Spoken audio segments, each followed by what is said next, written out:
Hello guys. Now we'll start with the homework of assignment number 1. So here the first topic is constitutional concept, in which the first subtopic is constitutionalism. Actually in this what we have to do is like we have to understand what actually this term is. इसका मतलब क्या है? So basically directly we'll understand that constitutionalism in like literal sense का मतलब यही है कि we have constitution as a as in like print format, book format, but when it is in practical terms में जब उसको application उसका होता है सही तरीके से, so it is called constitutionalism. So what happens actually कि like हमारे कॉन्स्टिट्यूशन में लिखा हुआ है कि we are given equality, like freedom of speech हमारे पास में, but if that happens on ground, so will say that हाँ कि कॉन्स्टिट्यूशनलिज्म हो रहा है. And if that doesn't happen, then we say that it is equivalent to be said that it is constitutional formalism. When something is not happened what is written, we say that it is formalism. So like when we say that for ensuring rule of law is a type of constitutionalism for which various organs are there, like that independent judiciary is there.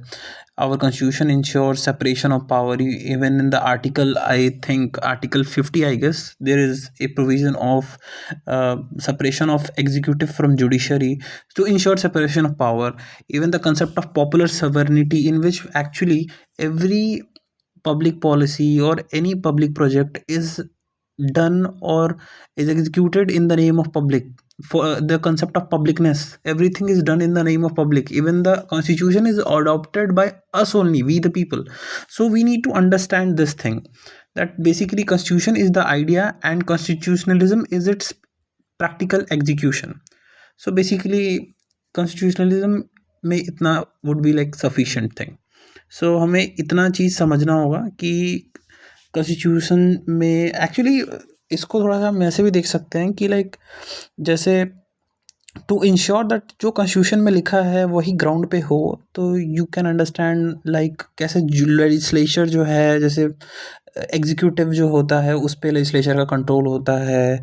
फिर अपना क्या बोलते हैं उसको, जो judiciary होता है वो भी पब्लिक पॉलिसी पे कंट्रोल कर देता है. जब वो देखता है कि ये कोई चीज़ जो है वो अनकॉन्स्टिट्यूशनल है तो उसको वॉइड एंड डिक्लेयर कर देता है. Even in our constitution also there are provisions like article 13, 14, 15. Even writs are given in article 32, 226. इस पे भी हम लोग काफ़ी डिस्कस करेंगे रिट्स पे. बट ये सब चीज़ें दी गई हैं कॉन्स्टिट्यूशन में इन ऑर्डर टू इंश्योर कि जो लिखा है वो चीज़ सिर्फ लिखा ना रहे, इट्स लाइक प्रैक्टिकल टर्म में वो एग्जीक्यूट भी हो. इसलिए even in various judgment of supreme court, like अपना केशवानंद भारती केसेस, लाइक आयर की होलो का केस, मिनर्वा मील केस, ये सारा केसेस में एक्चुअली ये इंश्योर किया गया कि एक्चुअली कॉन्स्टिट्यूशन के अंदर का जो उसका सोल है, एसेंस है, जो सो कॉल्ड बेसिक स्ट्रक्चर के तरीके से जो बनता है वो कभी डाई डाउन ना करे, वो इंटैक्ट रहे. This was the whole idea behind the idea of constitutionalism. Now moving towards the next topic, that is constitution day. So basically इसमें हमको बेसिक चीज़ पता करना है, क्योंकि एक्चुअली अगर हम एक ही दिन में सारा चीज़ डंप कर देंगे तो वो भी गलत है. सो कॉन्स्टिट्यूशन डे 26 नवंबर को होता है, फर्स्ट थिंग. दूसरा ये चीज़ है कि ये अभी पिछले आई थिंक ये 3-4 साल पहले ही ये किया गया है, इस डे को डिक्लेयर किया गया है. बेसिक आइडिया ये होना चाहिए, कॉन्स्टिट्यूशन जो है उसको बनने में कुछ 2 साल 11 मंथ 18 दिन ऐसा कुछ हुआ है. टाइम पीरियड में इतना टाइम लगा है बनने में. और अभी मैं कुछ टेस्ट सीरीज़ में देख रहा था कि वो लोग ये तक पूछ रहे हैं कि पेंटर कौन था, कैलीग्राफर कौन था. फिर भी अगर नहीं याद हो तो एक फेमस पेंटर है, वो हर जगह है, वो यहाँ भी है, नंदलाल बोस, वो यहाँ पे भी हैं, उन्होंने पेंटिंग की है. और कैलीग्राफर कोई प्रेम बहरी करके बंदे हैं, तो प्रेम याद रखना, कैलीग्राफर ऐसे करके प्रेम है वहाँ पे. और नहीं भी याद है तो बस इतना याद रखना कि यार जो पेंटर है वो नंदलाल बोस है, तो वो कभी वो कैलीग्राफर नहीं हो सकता. तो उस तरीके से याद कर सकता अपन. सो कॉन्स्टिट्यूशन डे में बस इतना इतना. Then we'll go to the next topic, that is constituent assembly. I think this is very important for this 2025 का attempt. So we need to know the basics of, मतलब प्रॉपर चैप्टर है इस पे अपना लक्ष्मीकांत में, तो इसको प्रॉपर तरीके से देखना पड़ेगा. So इसमें हमको सब देखना पड़ेगा कि वी नीड टू अंडरस्टैंड जो डिमांड था कंस्टिट्यूएंट असेंबली का वो कब ओरिजिनेट हुआ. जब हम हिस्ट्री पढ़ते हैं तो you will understand the concept कि अगस्त ऑफर के टाइम पे पहली बार ये बोला गया कि हाँ इंडियंस खुद का एक कंस्टिट्यूएंट असेंबली बना सकते हैं. फिर वो कैसे उसमें सोली मेंबर प्योरली मेंबर वाला कंसेप्ट कैसे क्रिप्स मिशन में हो जाता है, ये वाला कंसेप्ट कैसे इवॉल्व होता है. फिर यू विल अंडरस्टैंड कि एम एन रॉय कैसे उसको बोलता है कि नहीं, वह पहली बार प्रोपोगेट कि हाँ एम एन रॉय ने ही बोला था कि हाँ एक कंस्टिट्यूएंट असेंबली होनी चाहिए हमारे पास में कॉन्स्टिट्यूशन ड्राफ्ट करने के लिए. फिर इंडियन नेशनल कांग्रेस बोलते हैं, फिर अपना जे एल नेहरू बोलते हैं, ये सारे लोग जो है डिमांड रेज करेंगे. देन कम्स की लाइक अब एक्चुअली कॉन्स्टिट्यूएंट असेंबली में रिप्रेजेंटेशन कैसा होगा, मतलब कौन लोग रिप्रेजेंट कर रहे हैं उस कॉन्स्टिट्यूएंट असेंबली में, कौन होंगे. जैसे आई थिंक 389 सीट्स पे थे, जिसमें एक्चुअली इसमें भी बाइफर्केशन है कि प्रोविंसेस के कितने होंगे, प्रिंसली स्टेट्स के कितने होंगे. आई थिंक ये फैक्ट रटना ज़रूरी है बिकॉज ये इम्पॉर्टेंट चैप्टर में से आता है. फिर जो रिप्रेजेंटेशन है उसमें भी वी नीड टू अंडरस्टैंड कि सिस्टम जो था वो पॉपुलेशन बेस्ड था. तो हमें ये भी अंडरस्टैंड करना पड़ेगा कि पॉपुलेशन के बेसिस पे था, और वो भी पॉपुलेशन जो है वो 3 कम्युनिटी में डिटरमाइन था. First was like Muslim, Sikh, and third was not Hindu but general. एक मतलब जो मुस्लिम और सिख को छोड़ के जो बाकी कम्युनिटी थी वो सारी की सारी जनरल के अंदर में आ जा रही थी. सो हमको ये चीज़ समझना होगा. तीसरा एक और चीज़ ये आता है कि लाइक कॉन्स्टिट्यूएंट असेंबली सिर्फ और सिर्फ कॉन्स्टिट्यूशन बनाने का काम नहीं किया था उसने. उसने लेजिस्लेचर का भी काम किया था, एक टेम्प्रेरी लेजिस्लेचर का भी काम किया था इंडिया में.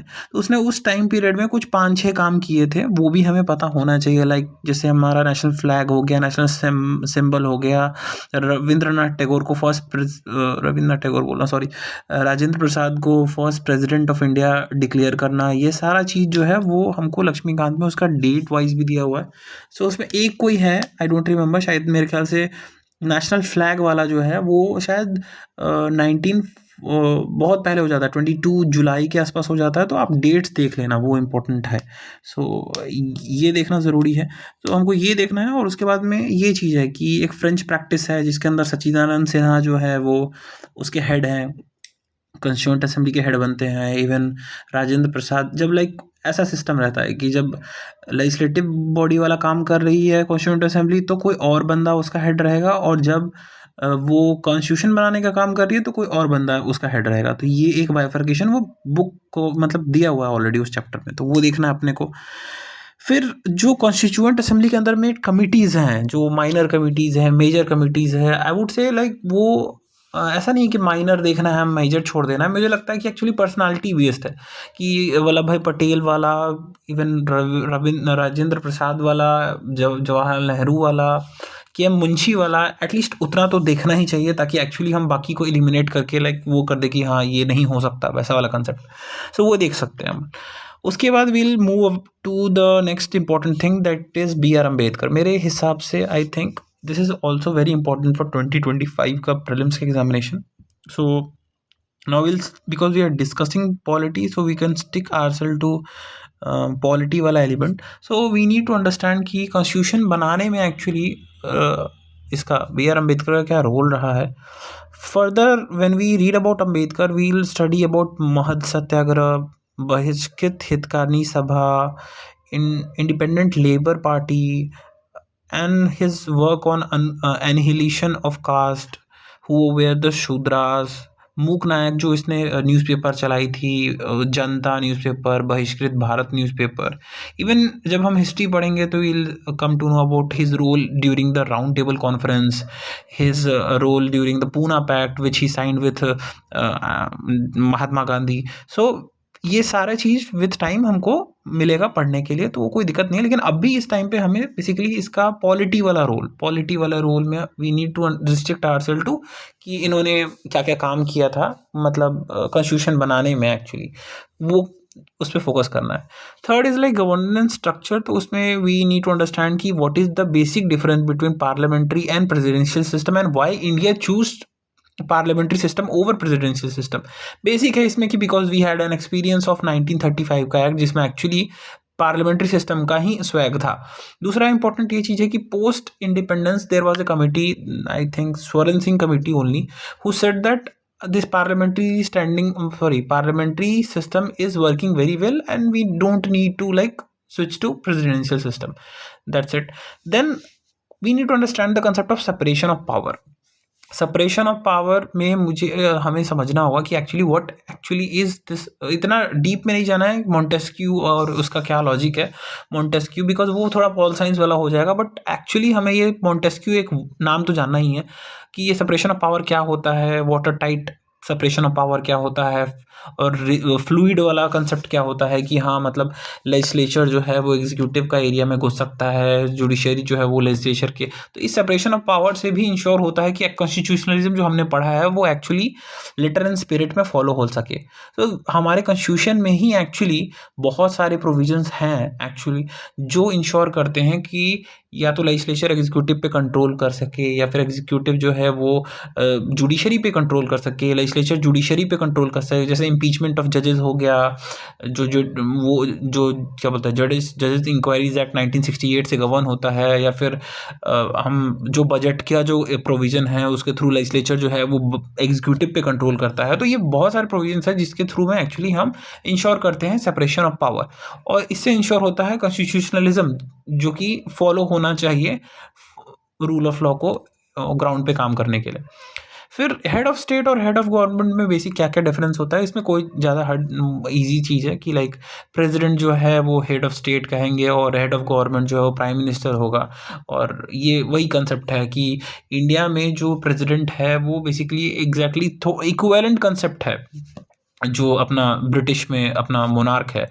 बस यहाँ पे क्या है कि ये जो अपना बंदा है प्रेसिडेंट है वो इनडायरेक्टली इलेक्टेड है कंपेयर टू अपना जो मोनार्क है वो हेरिडिटरी इन नेचर है। सो ये अंतर है, बट एक्चुअली हमारे यहाँ भी वो टिटुलियर ही रहा है कि हाँ मतलब फॉर नेम सेक ही रहा है एक्चुअली। सारा जो प्रेसिडेंट का पावर है वो एक्सरसाइज करना जो है वो प्राइम मिनिस्टर ही करता है। So basically head of government जो है वो प्राइम मिनिस्टर ही है। सो जब with time in coming homework will deal in this regard also. Proper citizenship जो है उस पर प्रॉपर एक चैप्टर है, एंड आई थिंक सिटीजनशिप का एलिमेंट हमेशा से पिछले 5-6 साल से बहुत न्यूज़ में रहा है। जब वो एनआरसी हो या मतलब एनआरसी हो, ये सारे चीज़ों के टाइम पे ये सिटीजनशिप हमेशा न्यूज़ में रहा है। आई थिंक अभी रोहिंग्या, चकमा हजूम, ये सारे रिफ्यूजी वाले केस में भी रहा है ये सारी चीज़ें। अभी I think citizenship amendment act 2019 को एक मतलब अप्लाई इसी साल हुआ है। 2019 वाला एक्ट इस साल से अप्लाई हुआ है, तो वो भी हमारे लिए इंपॉर्टेंट हो जाता है, ये चैप्टर फिर से इंपॉर्टेंट हो जाता है। सो बेसिकली इसमें लिखा हुआ है कि कौन से ऐसे फंडामेंटल राइट है जो एक्सक्लूसिव है नेटिव्स को। वेरी इजी, 15, 16, 15, 16, 19, 29, 30, 15, 16, 19, 29, 30 ऐसे याद रखो कि इनको नेटिव को ये है, बाकी जिनको नहीं है वो इससे बाहर है। सबसे important. Third is like preamble, important है इसमें एक्चुअली। अगर प्रियम्बल चैप्टर को अगर ब्रेक करूँ तो आई थिंक सबसे ईजी हो जाता है कि हमको सिर्फ सुप्रीम कोर्ट के केसेस को पहले देखना है कि सुप्रीम कोर्ट ने एक्चुअली प्रियम्बल पे क्या स्टैंड दिया है। वो बहुत इजी है, बेरूबारी केस से हमको आइडिया लग जाता है कि बेरूबारी केस में एक्चुअली बहुत बड़ी बड़ी बातें बोली कि एक्चुअली ये चाबी है बेसिकली कॉन्स्टिट्यूशन जो बनाए हैं उनके दिमागों को परखने के लिए, बट इतने सारी इज्जत देने के बावजूद भी एक्चुअली ये बोल दिया कि it is not a part of constitution. Still उसके बाद में केशवानंद भारती केस में एक्चुअली उसने बोला कि it is a part of constitution. जो अपना प्रीवियस जजमेंट उसने बेरूबारी में दिया था उसको पलट दिया केशवानंद भारती केस में। उसके बाद नेक्स्ट जो है LIC ऑफ इंडिया केस में उसने उस चीज़ में एक इंटीग्रल एलिमेंट जोड़ दिया कि it is not only A part of constitution, it is an integral part of constitution, ये वाला ऐड कर दिया। सो पार्ट के ऊपर अपन को इस तरीके से देखना है। फिर उसके बाद में प्रियम्बल के अंदर में बहुत सारे कीवर्ड्स है like sovereignty, secularism, republic. I think Laxmikant में इस पे बहुत अच्छा सा कंसेप्ट दिया हुआ है कि रिपब्लिक का मतलब क्या होता है, सोवर्निटी का कंसेप्ट क्या होता है, सोशलिज्म का concept like if you will read ना तो वहाँ पे कंसेप्ट है डेमोक्रेटिक सोशलिज्म क्या होता है। इंडिया में जो फॉलो होता है वो डेमोक्रेटिक सोशलिज्म होता है, बट एक्चुअली वो अलग है सोशलिज्म जो एक्चुअली हम लोग क्यूबा में हो रहा है या फिर क्या बोलते हैं चाइना में हो रहा है, वैसे वाले सोशलिज्म से एकदम अलग है। जहाँ हमारा सोशलिज्म जो है वो एक यूनिक ब्रांड ऑफ सोशलिज्म है, जिसको एक्चुअली सुप्रीम कोर्ट ने भी माना है। जो इंदिरा गांधी के टाइम पे भी ये बोला गया था, इसको डेमोक्रेटिक सोशलिज्म का वर्ड यूज़ किया गया था इसके लिए। सो मेरा ये मानना है कि एंड हाँ, आई रिमेंबर एक और चीज़ कि अवधि सेशन एक हुआ था 1955 में कांग्रेस का, जिसमें एक्चुअली सोसाइटी को सोशलिस्टिक पैटर्न पे डेवलप करने का एक पूरा का पूरा प्लान बनाया गया था। सो ये हमारे लिए इंपॉर्टेंट है। ये कीवर्ड जो दिए हुए हैं उसके लिए हमको लक्ष्मीकांत में रेफर करना पड़ेगा कि प्रेमबल में क्या क्या कैसे कैसे है।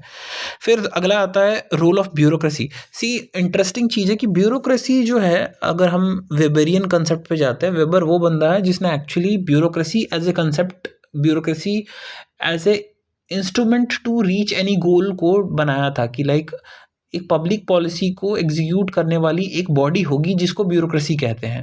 सो वो ही ब्यूरोक्रेसी का क्या रोल होगा वो इम्पोर्टेंट है। जैसे इंटरेस्टिंग ये चीज़ है कि जो कोलोनियन टाइम पीरियड था, उस टाइम पे ब्यूरोक्रेसी का जो रोल था वो काफ़ी लिमिटेड था। It was more into revenue generation and law and order में। बट पोस्ट इंडिपेंडेंस अब जो रोल है वो काफ़ी डाइवर्सिफाइड हो चुका है। अब डाइवर्सिफाइड कैसे है कि लाइक अब जो है उस रोल में डेवलपमेंटल रोल भी आ चुका है। तो अब क्या है ब्यूरोक्रेसी का role, it is no more just concentrated about कि मेरे को बस रेवेन्यू जनरेट कराना है और मुझे लॉ एंड ऑर्डर को ही इंश्योर कराना है। अब उसमें ऐड हो गया फंक्शन कि लाइक ब्यूरोक्रेसी का काम है अब डेवलपमेंट फंक्शन को इंश्योर करना। तो डेवलपमेंट हो वो भी एक ब्यूरोक्रेसी का एक कोर पार्ट में आ जाता है कि लाइक मेरे को डेवलपमेंट करना है, वो भी इम्पोर्टेंट है। तो हो सकता है कि डेवलप्ड कंट्री का में जो ब्यूरोक्रेसी है उनका रोल अलग हो डेवलपिंग कंट्री के ब्यूरोक्रेसी से, क्योंकि वहाँ की सोसाइटी जो है वो काफ़ी अचीवमेंट ओरिएंटेड सोसाइटी है। वो काफ़ी, उनकी सोसाइटी अलग है, हमारी सोसाइटी अलग है।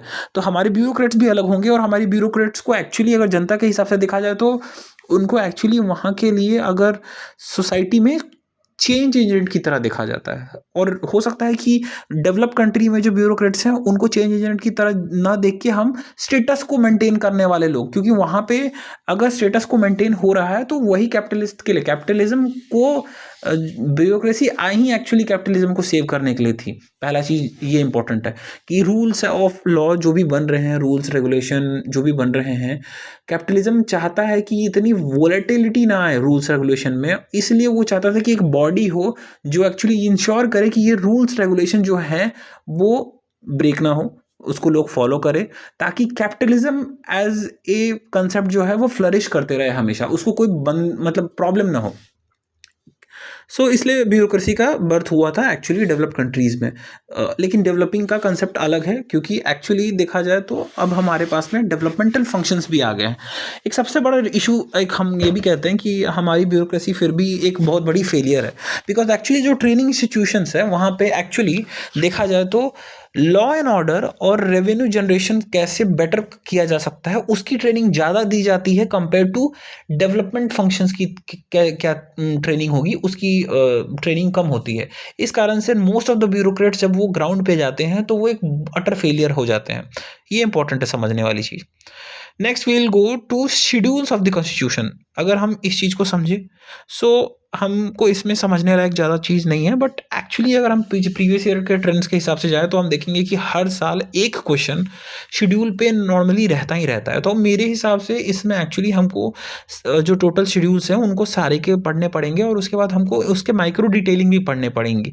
जैसे आई रिमेंबर इस पे शायद लोगों ने एक एक्रोनिम भी बनाया, टीयर्स ऑफ ओल्ड पीएम करके। सो वो सबका सबका है, मैंने कोई एक्रोनिम नहीं बनाया, मुझे ऐसे ही याद है। बट स्टिल मेरा इसमें टेक ये है कि सिर्फ ये मत याद रखो कि 10th शेड्यूल जो है वो एंटी डिफेक्शन से रिलेटेड है, या फिर 8th शेड्यूल जो है वो शेड्यूल लैंग्वेजेस से रिलेटेड है। मेरा कंसेप्ट ये है कि यूपीएससी ने 2024 में इवन ये भी पूछ लिया कि शेड्यूल लैंग्वेज जो अभी रिसेंटली मतलब जो लेटेस्ट अमेंडमेंट हुई होगी 22 मतलब वो लैंग्वेजेस में, जो कि हम जो है क्या नाम है, डोंगरी, मैथिली, संथाली, ये सब जो है तो ये सारे जो हैं वो ऐड कौन से अमेंडमेंट एक्ट से हुए थे, ये पूछा उसने। तो मेरा कहने का सेंस ये है कि जैसे अपना वो है जितने शेड्यूल्स है उसके अंदर में जो माइक्रो डिटेल्स हैं कि इवन अपना सेकंड शेड्यूल में कौन कौन सी बॉडीज़ मेंशन्ड है, प्रेसिडेंट है कि नहीं है, थर्ड शेड्यूल में किसके बारे में मेंशन्ड है, कौन कौन सी बॉडीज़ है ये मेंशन है, ये सारा चीज़ देखना बनता है अपने को। फर्स्ट शेड्यूल में क्या आता है, फोर्थ में क्या आता है, ये सारी चीज़ें हमको देखने की ज़रूरत है कि राज्यसभा की सीट्स के बारे में, तो ये सारा चीज़ हम देख सकते हैं। तो शेड्यूल में अपने को बस इतना देखना है। इवन ये भी देखना है अपने को कि जैसे अपना वो है ना कि पंचायती राज के कितने कितने वो हैं, मतलब सब्जेक्ट्स हैं, और कितने सब्जेक्ट्स अपने म्यूनसिपैलिटीज़ के हैं, ये सारा चीज़ देखना है क्योंकि ये एक्चुअली एक क्वेश्चन नॉर्मली आ ही जाता है इस पे। फिर अपन नेक्स्ट पे आते हैं, that is scheduled tribe.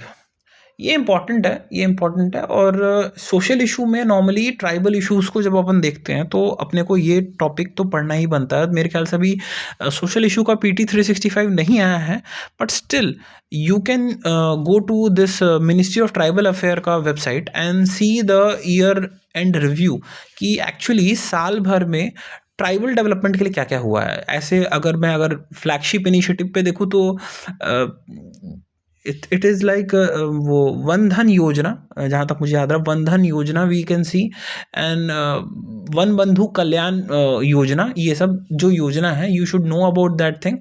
And दूसरा ये चीज़ है कि सेंसस 2011 के हिसाब से कितने शेड्यूल ट्राइब है ये हमें पता होना चाहिए। और इंडिया में शेड्यूल ट्राइब की जो मतलब पॉपुलेशन है वो सबसे ज़्यादा किस स्टेट में है ये एटलीस्ट पता होना चाहिए। कौन सी ट्राइबल कम्युनिटी है इंडिया में जो नंबर 1 पे है, if I am not wrong it is Bhil, शायद एक बार चेक कर लेना, भिल ट्राइब जो है वो नंबर 1 पे आती है, इतना बेसिक देखना।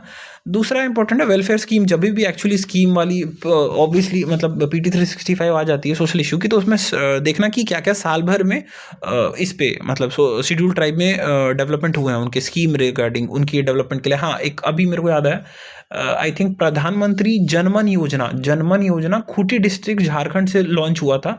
You should know about that thing because उसको अभी रिसेंटली प्रेसिडेंट ने, इवन प्राइम मिनिस्टर, हर जगह उस योजना का जिक्र किए हैं। उन अभी रिपब्लिक डे का जो स्पीच था उसमें भी वो मेंशन था, पीएम जनमन योजना। So read about that thing, वो क्या है, उसके अंदर क्या प्रोविजंस है, वो इंपॉर्टेंट है।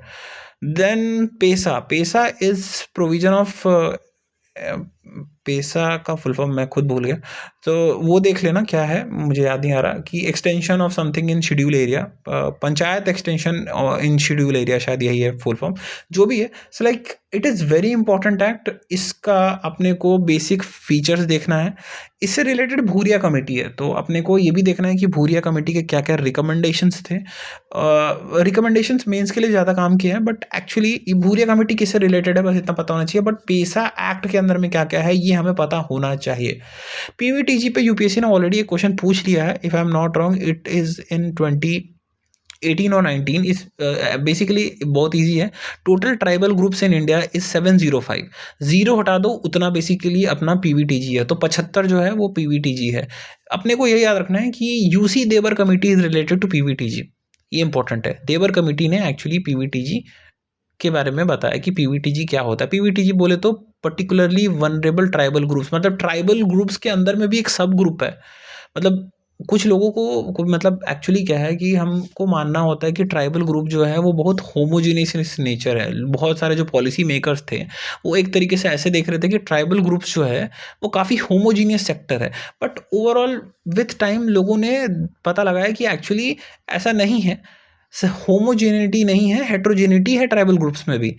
इसके बाद में यूसी देवर कमेटी एक बनी थी, I don't remember the year, but actually उस कमेटी ने एक्चुअली पीवीटीजी का कंसेप्ट निकाला, जिन्होंने एक्चुअली 4-5 पैरामीटर्स थे कि नॉन मॉडर्न एग्रीकल्चर, लिटरेसी बहुत कम, ऐसे करके 5-6 वो थे पैरामीटर। याद करने बहुत इंपॉर्टेंट है, वो देख लेना, मुझे याद नहीं है अभी, बट वो 4-5 पैरामीटर्स कौन से थे। इंटरेस्टिंग ये चीज़ है कि वो कमेटी के रिकमेंडेशंस पे 75 पीवीटीजी आइडेंटिफाई हुए। उसके बाद में सबसे इंपॉर्टेंट ये आ जाता है कि वो 75 पीवीटीजी जो है उसमें सबसे ज़्यादा जो है उड़ीसा के पास में है, then second is Andhra Pradesh, ऐसे करके है। तो वो पीवीटीजी अपने को पीवीटीजी 75 पीवीटीजी का नाम नहीं रटने हैं, बट एक्चुअली इतना तो कम से कम रटना है कि हाँ भाई मतलब पीवीटीजी होते क्या है, कौन से स्टेट में सबसे ज़्यादा पीवीटीजी हैं, तो इतना इंपॉर्टेंट है। ये आई थिंक हर टेस्ट में है, और इवन यूपीएससी ने इस पे क्वेश्चन पूछे हैं। तो आप वो पीवाईक्यू भी देखना कि पीवीटीजी के बारे में क्या है, एंड शायद उसी के नीचे मैंने लिखा भी है, UC Dhebar committee. Next is like border of India. Border of India में अपने को ज़्यादा कुछ नहीं करना, अपने को बस ये देखना है कि इंडिया की बॉर्डरिंग स्टेट्स कौन कौन सी है, और किससे किससे कौन कौन टच करता है, ये इंपॉर्टेंट है। तो जैसे बांग्लादेश जो है वो सबसे ज़्यादा एरिया जो है किसी कंट्री का अगर इंडिया से टच करता है वो बांग्लादेश है। फिर अपने को ये देखना है कि बांग्लादेश जो है वो कौन कौन से स्टेट से टच हो रहा है, चाइना जो है वो कौन कौन सी स्टेट से टच हो रहा है, पाकिस्तान कौन कौन सी स्टेट से टच हो रहा है।